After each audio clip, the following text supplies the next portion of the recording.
Bonjour, bonsoir, ça dépend de l'heure à laquelle vous allez suivre cette vidéo. Ici, nous sommes en Bougimaï, ça fait 23h45. En fait, c'est Joël Oyi, l'enfant de Dieu disponible. Je viens après un long moment qu'on n'a pas partagé des inspirations de la part du Seigneur. Je viens aujourd'hui avec un très bon terme que j'ai intitulé les combats permanents de la sanctification. Le combat permanent de la sanctification, c'est un combat qui ne s'achève jamais. C'est un combat dans lequel on n'est jamais vainqueur définitif.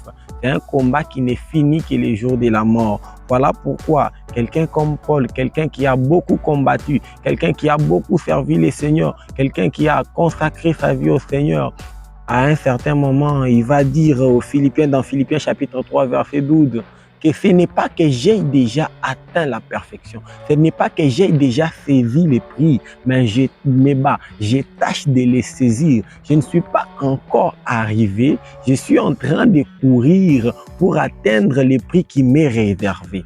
Ça veut dire quoi? Paul avait compris une chose, qu'il continuait de se battre malgré ses victoires. Voilà pourquoi dans Exode chapitre 17, verset 16, c'est Moïse qui parle, il dit que les combats contre Amalek demeurent des générations en génération. Moi aussi, j'aimerais entrer par là pour dire que les combats de la sanctification demeurent des générations en génération. Les combats de la sanctification demeurent d'année en année jusqu'à ce que tu vas atteindre le dernier jour de ta vie sur terre. C'est un combat permanent, c'est un combat dans lequel on n'est jamais victorieux pour toujours.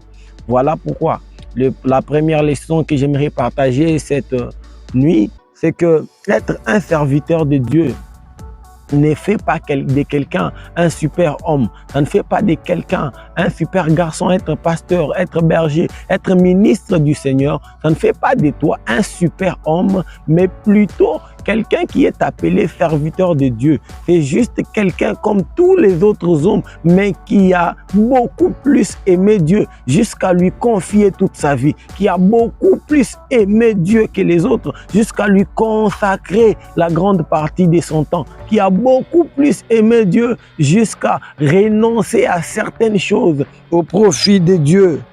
La deuxième leçon, c'est ce que Paul dira à Timothée dans le livre de 1 Timothée chapitre 1 verset 18 à 19. Il dira à Timothée que le commandement que je t'adresse, mon enfant Timothée, c'est que tu combattes les bons combats en gardant la foi et une bonne conscience. C'est là ce qui détermine la victoire dans ces combats de la sanctification. La victoire dans ces combats de la sanctification se détermine par le fait d'avoir préservé la foi et une bonne conscience. Les combats de la sanctification, on est perdant lorsqu'on est tombé dans les péchés. On est perdant lorsque on commence à normaliser les péchés. Voilà pourquoi Paul dira à Timothée que la recommandation que je te donne, c'est de garder la foi. En combattant le bon combat, tu dois garder la foi. Tu dois garder une bonne conscience. Donc, bien-aimé dans le Seigneur, j'aimerais dire à quelqu'un,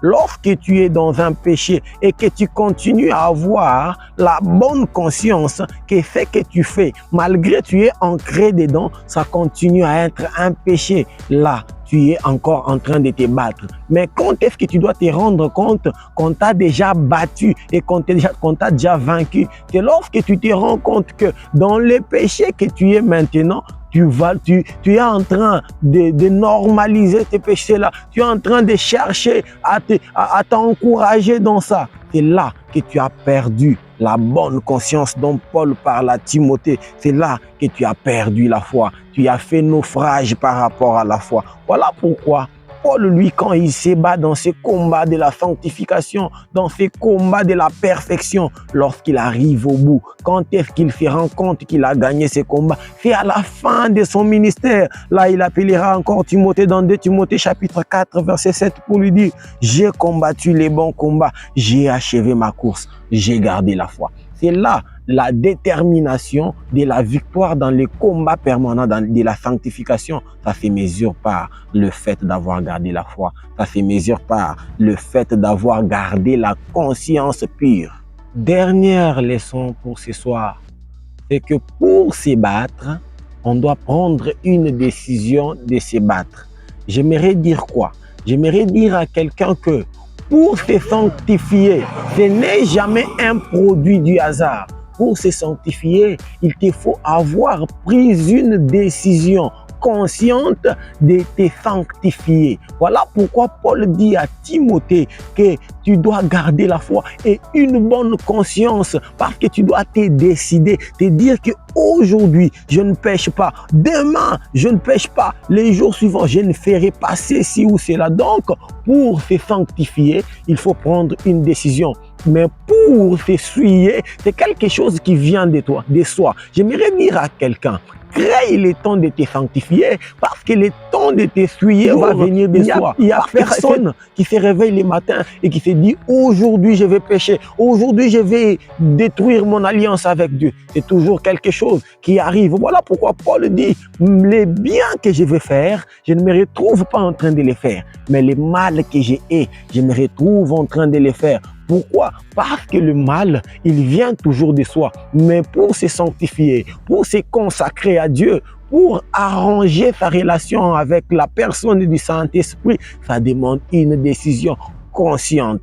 Voilà pourquoi dans ces combats, c'est un combat de prise de conscience. C'est un combat qui se passe dans le cerveau. Je voulais dire à quelqu'un, le vrai combat spirituel, ce n'est pas celui contre les démons. Le plus grand combat spirituel, c'est celui contre les péchés. La bataille spirituelle, c'est celle qui se passe dans nos pensées. Là où tu dis, je vais faire, non, je ne vais pas le faire. Ou oui, je vais le faire. C'est là les plus grands combats spirituels. Ça se passe dans nos pensées. Voilà pourquoi j'étais en train de dire que crée le temps de te sanctifier. Crée le temps de te battre. Réveille-toi comme un combattant. Paul dit à Timothée que tu combattes les bons combats en gardant la foi et une bonne conscience. Pour qu'un jour, tu te tiennes aussi comme Paul à la fin de tout pour te taper la poitrine et dire ça n'a pas été facile ce combat, mais je l'ai remporté. Ça n'a pas été facile, mais j'ai achevé ma course. J'ai gardé la foi. Alors, frères et sœurs, un vrai chrétien, c'est un combattant. Et la Bible dit, nous n'avons pas à nous battre contre la chair et le sang, mais nous nous battons contre les principautés. Nous nous battons contre les esprits méchants dans les lieux célestes. Nous nous battons même contre notre propre corps. Et les champs de bataille, c'est nos pensées, là où nous prenons la décision de pécher ou de ne pas pécher. Là où nous prenons la décision de le faire ou de ne pas le faire. Là où nous prenons la décision de consommer ces fruits ou de ne pas les consommer. C'est ça la vraie bataille. C'est ça le vrai combat spirituel, le combat permanent de la sanctification. C'était le frère Joël Oyi. Que mon Dieu vous bénisse et à la prochaine.